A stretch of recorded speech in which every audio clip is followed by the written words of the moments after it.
네, 다음으로 이제 규정 문제, 조직이해 문제, 또 남은 문제 중에서 한번 풀어보도록 하겠습니다. 다음은 땡땡 은행의 결제 규정을 나타낸 것이다. 이를 통해 판단했을 때 각 사항별 결제란을 옳게 표시된 것에서 주로 전결 규정에 관련된 문제가 나오죠.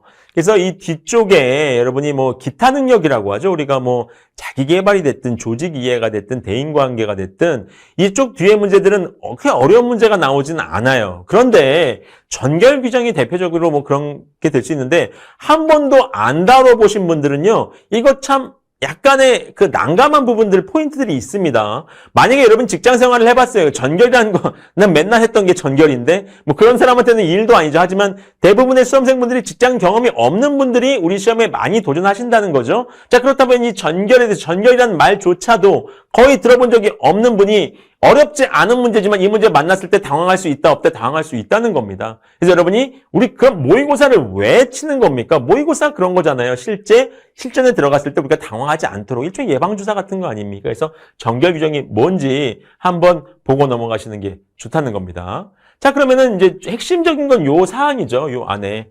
전결 사항의 경우 위임받은 자를 포함하여 이하 직책자의 결제를 받는다. 혹시 전결사항이 뭔지 모르시는 분들을 위해서 간단히 설명드리면 여러분 회사에서 결정해야 하는 일이 얼마나 많겠습니까? 하루에도 수백 가지 일이 결정되는데 모두 다 사장님이 결제하라고 하면 사장님은 결제하다가 팔이 부러지겠죠. 그렇죠? 하루에만 100개씩 결제하면 언제 다 해. 그래서 간단한 거 선생님 저희 화장실에 휴지가 떨어졌는데 사장님 화장실에 휴지 좀 사올까요? 그래서 사장님이 야 화장실에 휴지 사는 것까지 나한테 물어보냐.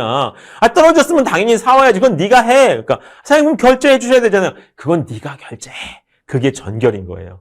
어렵지 않으시죠? 일종의 위임이죠. 임파워먼트라고 할 수 있는 거죠. 자, 그러면 그래도 이 형식은 따라야 되는 거잖아요. 전결이라고 해서 그러면 결제도 없이 마음대로 해버리냐. 그것도 문제가 있죠. 그래서 너한테 위임하니까 네가 내 대신 결제했을 때 어떤 형식으로 하느냐. 적법한 형식에 대한 이야기를 지금 나누는 겁니다. 그런데 위임받은 사람이 부장이면은 그 밑으로는 결제해야죠. 그렇죠? 밑에 뭐 과장, 대리, 사원은 결제를 하고 사장님이 너한테 전결해라 했는데 굳이 자기가 갖고 이사님한테 가서 결제 또 받을 필요 없잖아요. 이사님이 그러면은 아니 사장님이 너한테 하라고 했는데 나한테 또 왜 가져왔어? 한 소리 또 들을 거 아니야. 그렇죠? 그래서 위로 갈 필요는 없지만 아래는 결제를 해야 되는 거고 그다음에 표시는 어떻게 하느냐. 결제를 올리는 자는 최고 결제권자로부터 전결사항을 위임받은 자가 있는 경우에 예를 들어서 대리가 결제를 올리는데 휴지사장 결제를 올리는데 과장님이 전결 위임을 받았어. 그러면은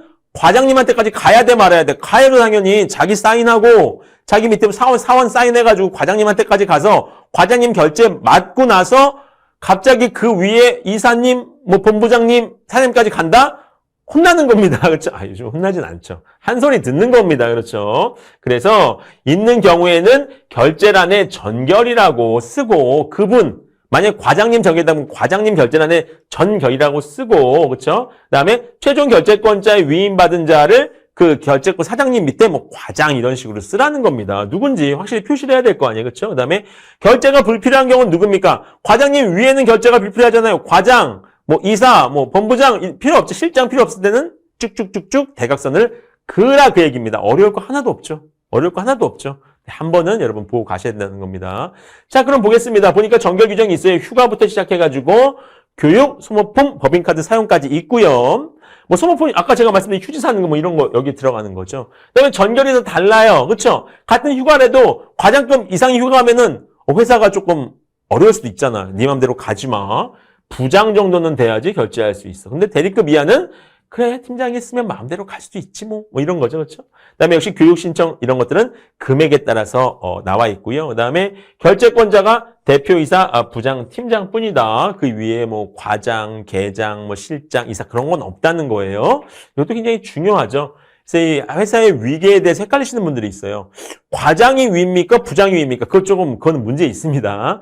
예, 부장이 당연히 과장보다 위고 그 밑에 대리가 있습니다. 그래서 거의 사장님이 있고요. 그 다음에 임원이 있고요. 임원 안에는 뭐 상무이사, 전무이사, 뭐 이사 이런 뭐 그런 게 있잖아요. 그다음에 여기 부장, 과장, 대리, 사원.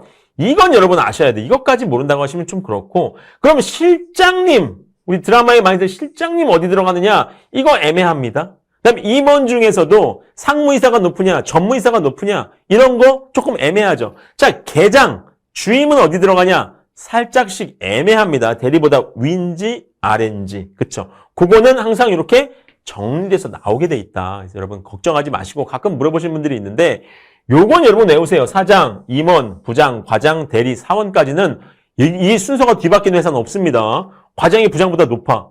과장이 사장님 아들이어가지고 높다. 그런 건 드라마에 나온 얘기고 이 순위 자체는 변하지 않습니다.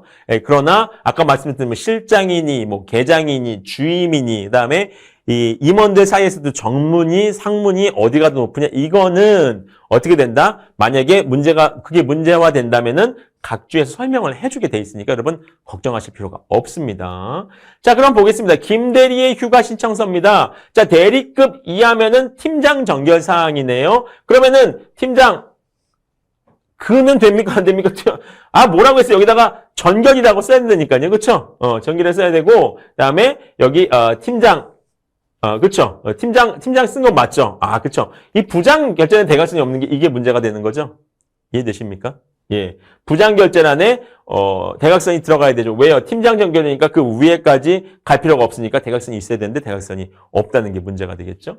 자, 두 번째 보니까 외부교육 신청서, 교육비 20만 원입니다. 외부교육 20만 원 이하죠. 20만 원이니까 20만 원 이하에 들어가죠. 부장 정결 사항이네요. 그래서 부장 정결, 그다음에 전결에 부장이라고 쓰는 거 문제 없죠? 예. 그럼 팀장, 기한자는 사인해야죠. 부장보다 밑이잖아. 팀장님이 사인 안 해. 그럼 부장이 뭐라고 해? 너 나보다 위에냐? 이런 한마디 듣잖아요. 그렇죠? 이건 잘한 거죠. 2번. 자, 그다음에 3번 소모품 신청 15만 원, 20만 원 이하는 이 부장 정결 사항이죠. 그래서 부장 정결인데 팀장 왜 구웠어? 팀장이 부장님보다 위야? 아니죠. 그렇죠? 옳지 않습니다. 자, 그다음 법인카드 50만 원, 그러니까 60만 원 이하 역시 부장 정결이죠. 그러면은 뭐 이거 들어가고 전결이라고 해야 되는데 이게 뭡니까? 다 사인 받게 사장님 한 소리 합니다. 야, 50만 원 가지고 내가 우리 회사에 내 지위가 있지 50만 원 내가 결제해야 돼? 한마디 하신다. 그렇죠? 전혀 틀렸죠. 정답은 2번 이렇게 보시면 될 것 같습니다.